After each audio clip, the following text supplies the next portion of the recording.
Animation, once upon a time, was a playground of imagination, a limitless world where artists dared to ask questions like, what if toys had feelings? What if a sponge wore pants? What if rabbit roasted aunties with savage wit? But fast forward to today, and originality in animation is about as alive as Blockbuster Video. No, actually, scratch that. Blockbuster still has one store in Oregon. Originality doesn't even have that. Instead, what do we get? Remakes, sequels, prequels, reboots, spin offs, live action adaptation of animated classic no one asks for. Basically, studios are just playing animation mad libs at this point. Take a beloved childhood cartoon, slap on some shiny CGI, change three details, and boom, instant billion-dollar franchise. The death of originality in animation isn't a conspiracy theory, it's a full blown crime scene. And today we're going to dissect the body, roast the suspect, and order funeral service for the fallen creative spirit. First up, Disney, the reigning champion of necromancy. These guys have made an entire business model out of digging up their own corpse of creativity. Remember when The Lion King was this beautifully hand drawn epic about the circle of life? Well, Disney said, you know what this needs? Real lions with not facial expressions singing Elton John. And then they called it live action, which is hilarious because there wasn't a single live animal in sight. That wasn't The Lion King. That was National Geographic, karaoke edition. And don't get me started on Beauty and the Beast, Aladdin, The Little Mermaid. Oh, wait, they want me to get started. Because every 2 years, they serve up the same story, the same song, and the same emotional manipulation. But now with a filter that screams, see? It's gritty, it's modern, it's somehow worse. Disney basically said, hey millennials, remember crying in 1994? Well, pay us $15.99 so you can cry again with less charm.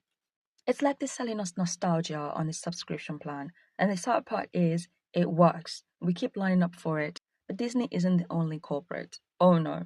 Originality Mother has fingerprints from every corner of animation. And let's talk about the Scooby Doo clones. Scooby Doo was fun the first time. Four meddling kids, one dog, and a mystery wrapped up in 22 minutes. But then every network thought, what if we copy paste this exact formula? But change the dog into something else. And that's how we got an avalanche of knockoffs. Jabba Jaw, Scooby but is a shark, Speedy Buggy, Scooby but is a talking car, Captain Caveman, Scooby but is a caveman with body odor, and Gooba and the Ghost Chaser. Scooby, but wait for it, another dog because apparently one dog wasn't enough. At some point, Hanna-Barbera wasn't even making cartoon anymore. They were just playing mad libs with nouns. Okay, gang, spin the wheel. Dog, already taken. Shark, done. Car, yes. Caveman, sure. How about a magical talking piece of bread? And they probably greenlit it. I don't think Pixar is innocent here either. Pixar was the studio that gave us Toy Story, the pinnacle of originality. But then Pixar looked around and said, hey, what if instead of toys having feelings, we give feelings to feelings? And boom, inside out. Or what if we gave feelings to cars? Boom, we got cars. And what if we gave feelings to fish? That's how we got Finding Nemo. And they said, what if feelings had feelings about their feelings while eating feelings flavored feelings? And don't laugh, it's probably in development right now. Pixar has essentially created an entire genre of what if blank had feelings. It's like an improv prompt that just got out of hand. And DreamWorks isn't any better. Remember when Shrek was revolutionary? A satire of fairy tale that broke all the Disney tropes. Well, DreamWorks milked that ogre dry. Shrek 2 was great, sure. But then Shrek the Third, Shrek Forever After, Puss in Boots 2, Shrek the Musical, Shrek and Ice. And at this point, the only thing missing is Shrek goes to therapy because God knows he needs it. DreamWorks is basically that friend who tells one amazing joke at a party but then repeats it 14 more times until everyone stops laughing. And then we have Nickelodeon. Oh, sweet Nickelodeon, who was once home to the most chaotic originality. Rugrats, Hey Arnold, The Fairly Odd Parents, but even they fell into the reboot graveyard. Rugrats got a 3D remake, The Very Odd Parents got that cursed live action hybrid, and let's not forget the most bizarre tragedy, SpongeBob. Yes, SpongeBob was once lightning in a bottle, but Nickelodeon has been milking that sponge like a cow that refuses to die.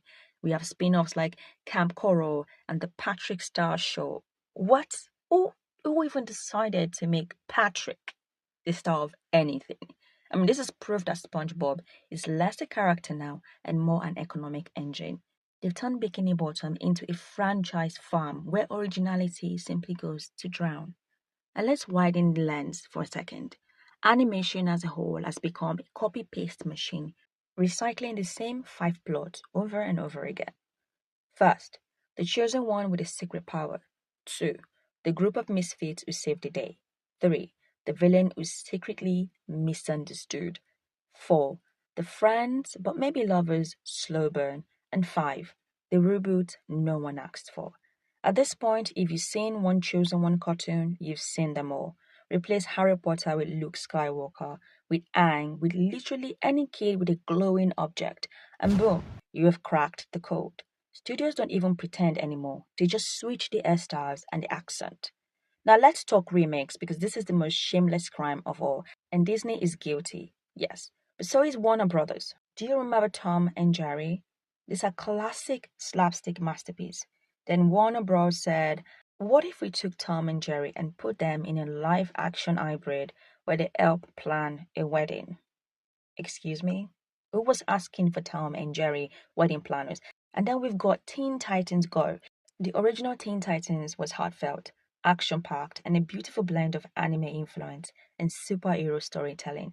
But then someone decided, what if we took all of that and stripped it of its emotional depth and turned it into a parody of itself with fart jokes?